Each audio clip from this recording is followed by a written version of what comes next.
Today in this video we are starting the chemiosmosis hypothesis.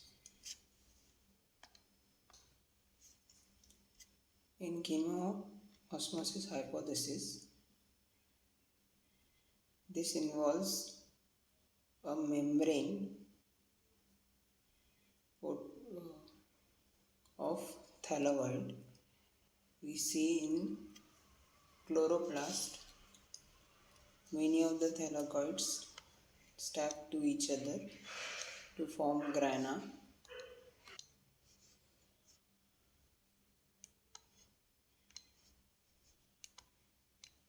So all the stuff we see in cyclic and non-cyclic photophosphorylation,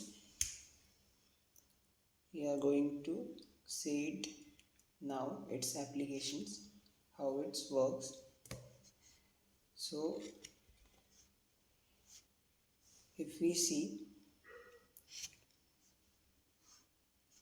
this is thylakoid membrane,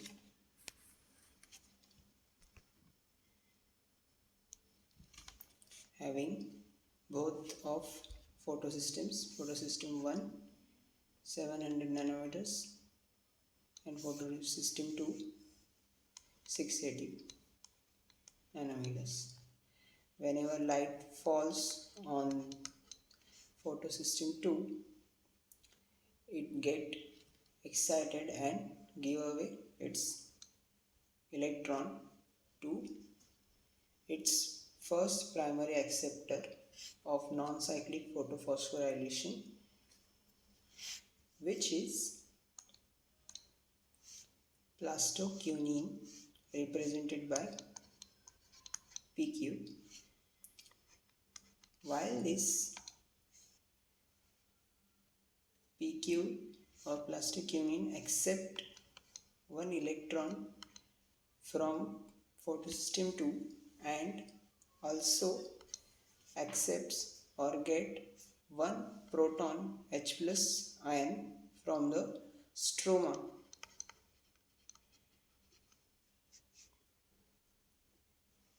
of chloroplast. Okay, then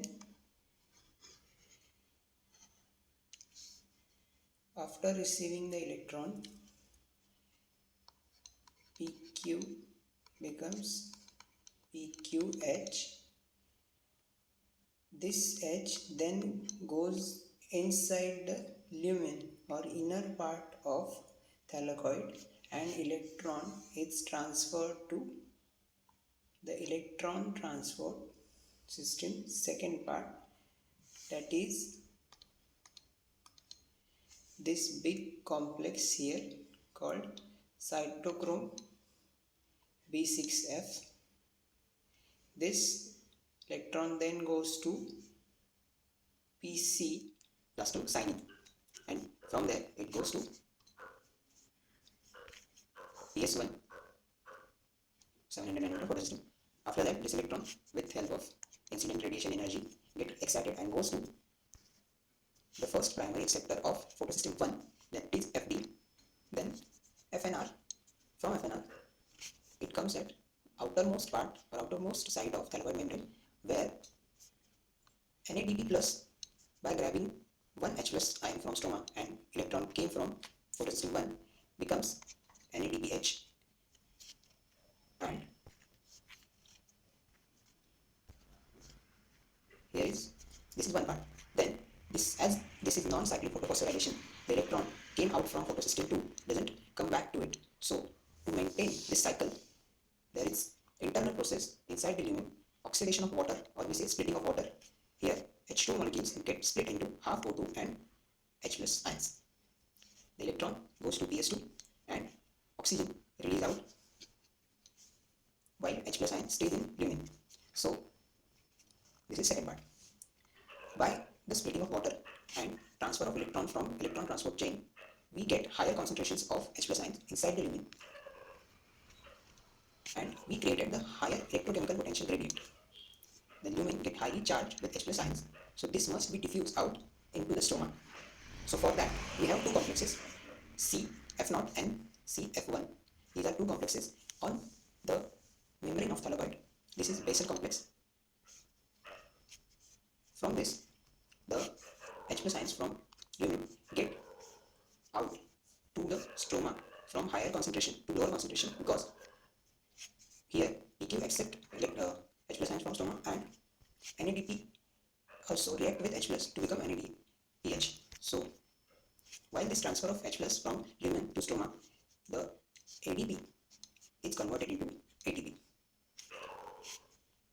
So if we read the description, osmosis involves the membrane, proton pump, proton gradient, and HTP synthesis. Energy is used from pumping action of protons across the membrane, creating a higher concentration in thylakoid lumen. Okay. Then splitting of water, we see PS2 involves water splitting. This is important, that only PS2 involves water splitting into H and 1O, and electrons are producing oxygen as a byproduct, as a net product of photosynthesis with photosystem 2, providing electrons to replace the removed from photosystem 1. Now we see non-cyclic photophosphorylation on thylakoid membrane forming a gamma. But if we remember, these are thylakoids stacked to each other forming a gamma. Then the two granules are interconnected by this bridge, which is called as stomal laminae. Okay, these are thylakoids, and this is interconnection between two granules, which is called as stoma laminae. Okay, so if we see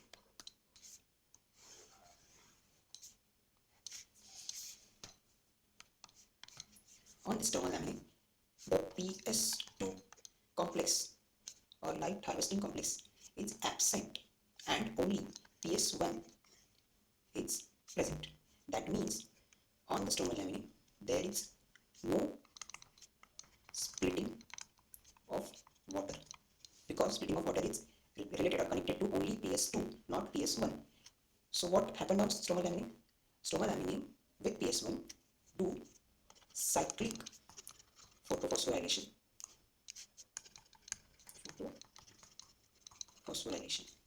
So energy get incident, then goes to primary acceptor of electron, then goes to electron transport chain, and comes back to PS1. Also, we have CF0 and CF1 here present. So ATP is formed, and also NAH is also formed in cyclic photophosphorylation on the stromal laminae, which doesn't include water splitting.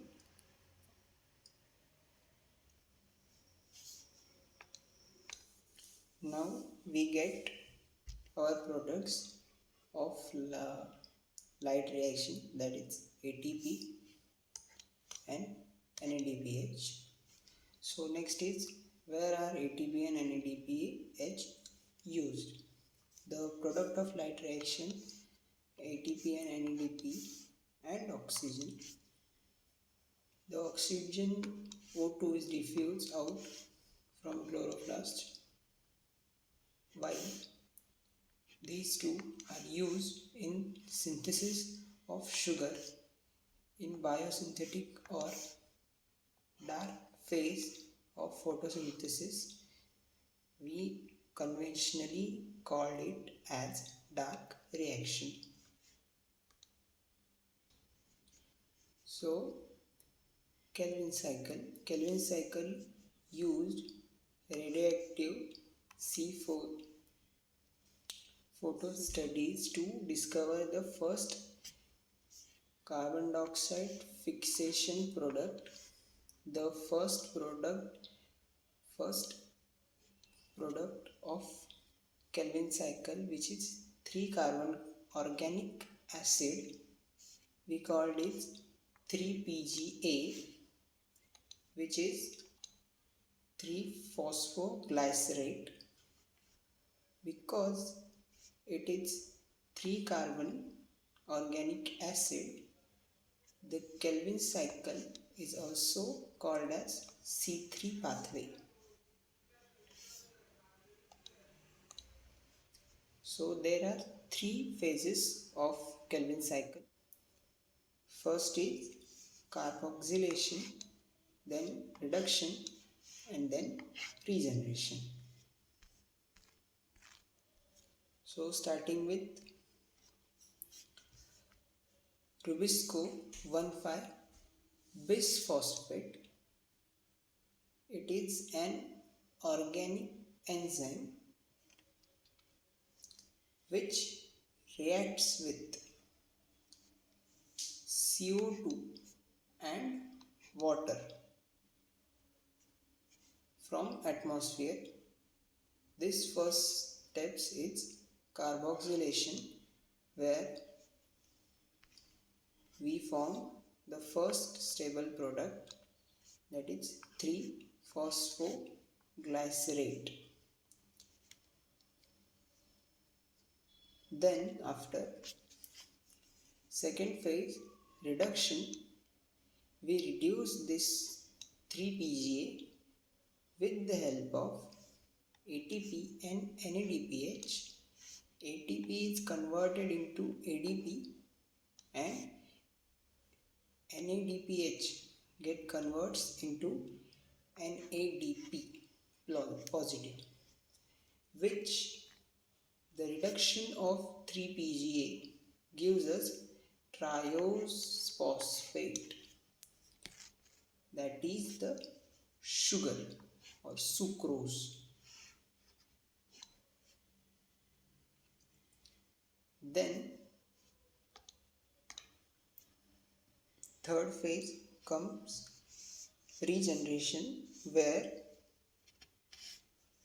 we use another ATP which converts into ADP and gives us ribose 1,5 bi or bisphosphate. The resultant reaction 6-RUBP, 6 CO2, 18 ATPs and 12 NADPH combines form. We regenerate this 6-RUBP plus glucose, which is we get sucrose, then we convert them into fructose and glucose, and we all know that sucrose gives glucose and fructose, which are isomers of each other, so fructose get ultimately converted into glucose or vice versa. Then we get 18 ADPs, 18 free phosphate molecules, 12 NADPH, NADP and water.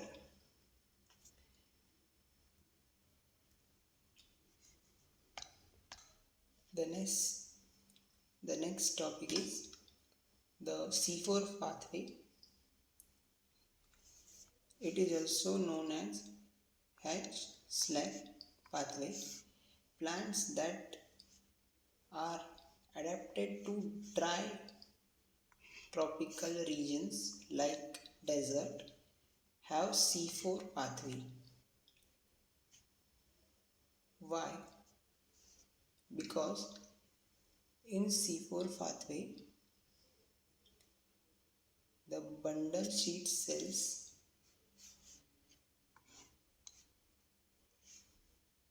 in C4 pathway have Kranz anatomy, characterized by the large chloroplast, thick walls and no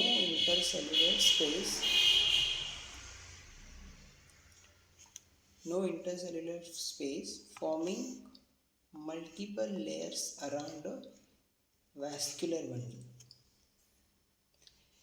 The pathway is cyclic, called H and SLAC pathway.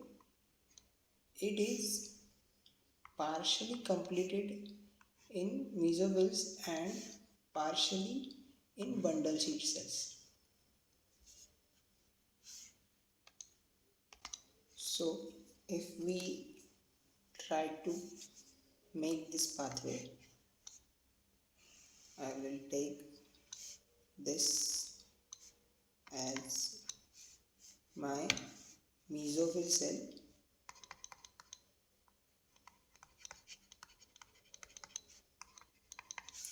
and this is the bundle sheet cell.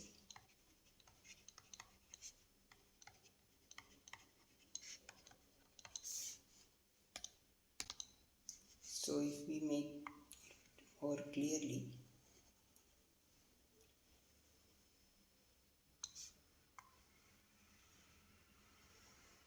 it is thick wall, cell wall, and we have plasma membrane also.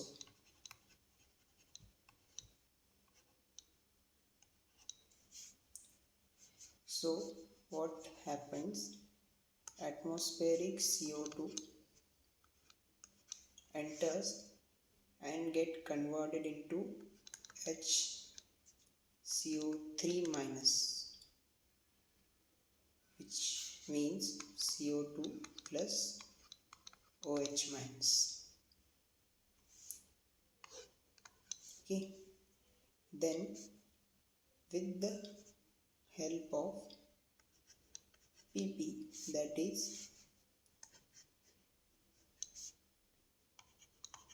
phosphoenol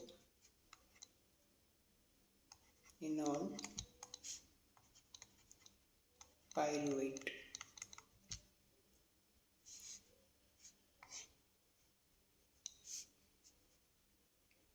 they combined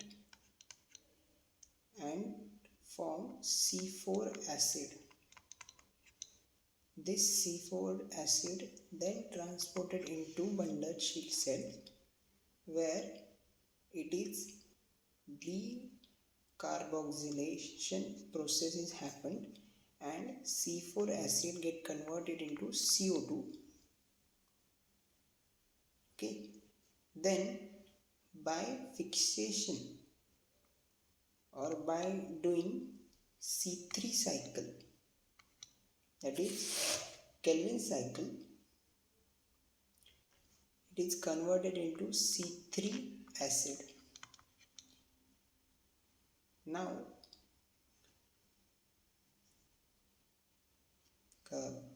after Kelvin cycle we get glucose. Okay, the remaining part is converted into C3 acid, which is again transported outside and regenerated to PP, that is phosphophenol pyruvate, which continues the fixation process again with HCO3 minus and regenerates the C4 acid, and this is how the C4 pathway works. In simple, atmospheric CO2 enters, react with PP, that is phosphophenol pyruvate, forms C4 acid, get transported into bundle sheet cell, decarboxylation process happens and CO2 is get separate and remaining part is get separated and converted into C3 acid, which again transported to mesophyll cell, which helps in regeneration of phosphophenol pyruvate, which continues the cycle. So it is partially completed in mesophyll cell and partially completed in bundle sheet cell. This is mechanism to prevent the photorespiration. We are going to see it next. Photorespiration. RUBP plus CO2 in presence of rubisco gives 2 molecules of 3Pg. Okay, but CO2, if oxygen binds to rubisco in C3 plants, reduce the carbon dioxide fixation. That means these two get reacted with rubisco and fixation of CO2 is declined or reduced. RUBP binds with O2, form two substances, phosphoglycerate and phosphoglycolate in photorespiration, which are not the required or a desired product to continue the Kelvin cycle. So to prevent the binding of CO2 or to prevent the binding of O2, the C4 pathway or plants adapted to C4 pathway completed their cycles partially in mesophyll cells and partially in bundle sheath cell, where in bundle sheath cell no gases are exchanged directly, like CO2 is transported in the form of C4 acid inside the bundle sheet and C3 acid is coming out from bundle sheath cell. This prevents the entry of oxygen inside bundle sheath cell, where the Kelvin cycle is going to proceed, which helps in production of desired product, that is sucrose or sugar. So this pathway results in CO2 release without sugar or ATP synthesis. Which pathway? Photorespiration results CO2 released without sugar or ATP formation. This photorespiration does not occur in C4 plants because they are adapted for that. This photophosphorylation, if we break down this word, there is photorespiration. So in absence of photon, plants go for respiration process. That is the simple meaning of this word, because in night times C3 plants do not have the required amounts of ATPs and NADPH to produce sugar by the Kelvin cycle. So instead of Kelvin cycle, they make or they go with photorespiration, which is a costly reaction for a plant. Next is factors affecting photosynthesis. There are 4 factors, mainly light, temperature, water and CO2 concentration. Light, the relationship between incident rate and CO2 fixation rates in a lower light intensity but gradually decreases at higher intensity due to limiting factor. Okay.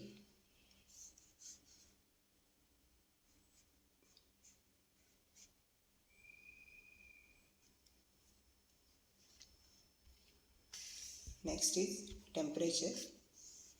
Dark enzymatic reaction are temperature controlled while light reaction are least affected, which means light reaction is heavily depend on presence of light. Dark reaction is dependent on product of light reaction, but it is temperature controlled. C4 plants respond to higher temperature and increase the photosynthesis rate, while C3 plants have lower optimum temperature, which means at higher temperature only C4 plants can perform photosynthesis, C3 plants cannot perform it. Next, water. Water stress offers plants indirectly closing the stomata and reducing CO2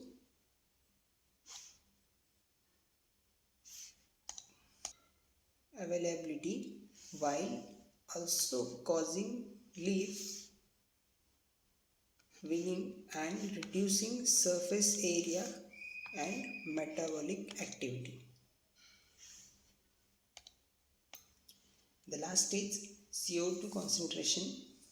Carbon dioxide is a crucial limiting factor for photosynthesis. Can be, can be increased up to 0.05% in atmosphere, but beyond this can cause damage over extended periods. That means in atmosphere, if 0.05% of CO2 is present, that's okay. Beyond this, it will damage the plant.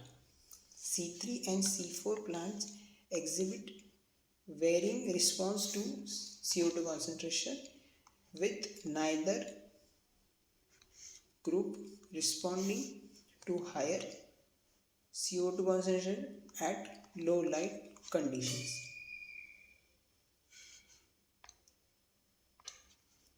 Okay, so by this we done with photosynthesis in higher plants.